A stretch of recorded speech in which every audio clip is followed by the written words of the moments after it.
Assalamualaikum warahmatullahi wabarakatuh.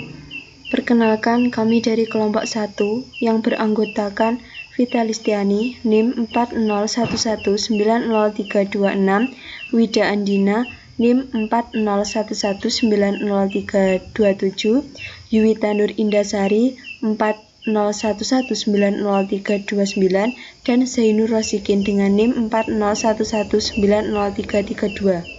Di sini kami akan mempresentasikan review artikel terkait analisis regresi data panel. Artikel yang kami review berjudul Analisis Regresi Data Panel pada Pertumbuhan Ekonomi di Negara-negara Asia. Nama jurnal dari Jurnal Ilmiah Ekonomi Global Masa Kini. Volume dan halaman. Volume 8 nomor 1 Juli 2017, page 59-67. Tahun Juli 2017. Penulis Aris Munandar. Reviewer Vita Listiani, Wida Andina, Yuwita Nur Indasari, dan Zainur Rosikin. Tanggal reviewer tanggal 22 Februari tahun 2022. Pendahuluan. Peran konsumsi rumah tangga saat ini secara langsung akan berdampak pada peningkatan pertumbuhan ekonomi. Dengan adanya konsumsi rumah tangga diharapkan dapat membantu mengurangi beban belanja pemerintah. Hal ini terjadi sebagai akibat dari kondisi perekonomian luar negeri yang masih tetap tidak mendukung dan terlebih dengan lemahnya daya beli masyarakat membebani konsumsi rumah tangga, sehingga pemerintah sangat mengandalkan kenaikan investasi publik dan belanja pemerintah. Oleh karena itu, peran konsumsi rumah tangga sangat dibutuhkan. Peran konsumsi rumah tangga saat ini mulai menguat, terlihat dari indeks kepercayaan konsumen yang semakin menguat pada tahun 2016. Selain itu, suku bunga merupakan tolak ukur dari kegiatan perekonomian dari suatu negara, sehingga akan berimbas pada kegiatan perputaran arus keuangan perbankan, inflasi, investasi, dan pergerakan currency. Kenaikan suku bunga yang dilakukan oleh Bank Sentral akan direspon oleh para pelaku pasar dan para penanam modal untuk memanfaatkan momen tersebut guna meningkatkan produksi dan menanamkan investasinya. Kenaikan suku bunga sangatlah dikhawatirkan oleh para kreditur dan tingkat penjualan perumahan yang semakin menurun karena membuat pajak pinjaman modal dan kredit perumahan semakin meningkat. Tanpa didukung dalam kelancaran produksi dan bisnis yang menunjang akan berimbas pada kredit macet. Tujuan penelitian ini adalah untuk melihat apakah pajak yang telah dipungut oleh pemerintah, utang pemerintah, konsumsi rumah tangga, dan tingkat suku bunga kredit dapat mempengaruhi pertumbuhan ekonomi negara Asia menjadi lebih baik. Untuk metode penelitian ada 5 yang digunakan pada artikel jurnal ini. Yang pertama ada ruang lingkup penelitian. Peneliti ini merupakan kajian tentang faktor-faktor yang mempengaruhi pertumbuhan ekonomi di negara-negara Asia dalam kurun waktu tahun 1990 hingga tahun 2016 berupa data panel, yaitu gabungan dari data bertipe cross-section dan time series meliputi dari 8 negara di benua Asia. Yang kedua, jenis dan sumber data. Data yang digunakan dalam tulisan ini bersumber dari World Bank untuk kepentingan analisis. Data yang digunakan dari tahun 1990 sampai dengan 2016. Dan negara-negara di Asia yang dijadikan sampel adalah Indonesia, Thailand, Singapura, Jepang, Filipina, Malaysia, Korea Selatan, serta Mongolia. Untuk teknik analisis data, ini menggunakan ekonometrik. Yang digunakan dalam penelitian ini adalah model data panel. Selanjutnya ada uji statistik F atau uji Coe. Untuk mengetahui model mana yang lebih baik dalam pengujian data panel, bisa dilakukan dengan penambahan variabel dummy sehingga dapat diketahui bahwa interceptnya berbeda dapat diuji dan diuji statistik F. Uji ini digunakan mengetahui apakah teknik regresi data panel dengan metode Fike effect lebih baik dari regresi model data panel tanpa variabel dummy atau metode common effect. Yang terakhir yaitu ada uji Hausman. Hausman telah mengembangkan suatu uji untuk memilih apakah metode fake effect dan metode random effect lebih baik dari metode common effect. Selanjutnya yaitu tentang hasil dan pembahasan. Yang pertama ada kerangka pemikiran, di mana dalam kerangka pemikiran pada penelitian analisis regresi data panel data pertumbuhan ekonomi di negara-negara Asia, yaitu yang pertama pajak, terus ada utang pemerintah, konsumsi, dan kredit. Nah, dimana keempat kerangka tersebut dalam analisis tersebut menghasilkan dapat meningkatkan sebuah pertumbuhan perekonomian di negara Asia dengan rumus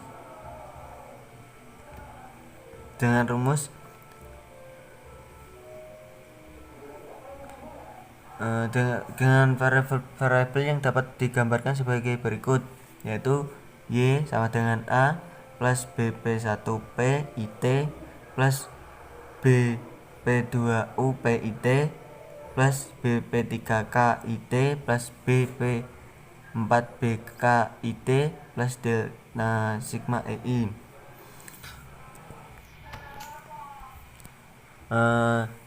Dalam keterangan yaitu yang P yaitu sebagai pajak, UP itu sebagai utang pemerintah, K itu konsumsi rumah tangga, BK itu sebagai suku bunga kredit, BP1 sampai BP4 itu sebagai koefisien, dan I itu sebagai cross section, dan T itu sebagai time series, dan sigma I sebagai error term.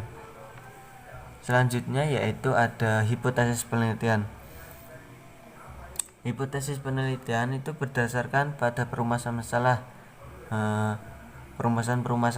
dalam analisis review jurnal tersebut. Maka hipotesis dalam penelitian ini yaitu yang pertama diduga pajak berpengaruh positif yang signifikasi terhadap pertumbuhan ekonomi di negara-negara Asia, karena perumusan tersebut yaitu dalam kerangka pemikiran itu ada pajak. Yang pertama itu kan tadi ada pajak, terus utang pemerintah, konsumsi rumah tangga, dan suku bunga kredit. Yaitu hipotesis yang pertama itu diduga dari pajak, terus yang kedua itu diduga utang pemerintah, yang ketiga itu diduga dari konsumsi rumah tangga, yang keempat itu diduga suku bunga kredit. Kesimpulan yang diperoleh adalah yang pertama, model yang layak digunakan untuk menganalisis pengaruh pajak, utang pemerintah, konsumsi rumah tangga, dan suku bunga kredit terhadap pertumbuhan ekonomi adalah fixed effect model.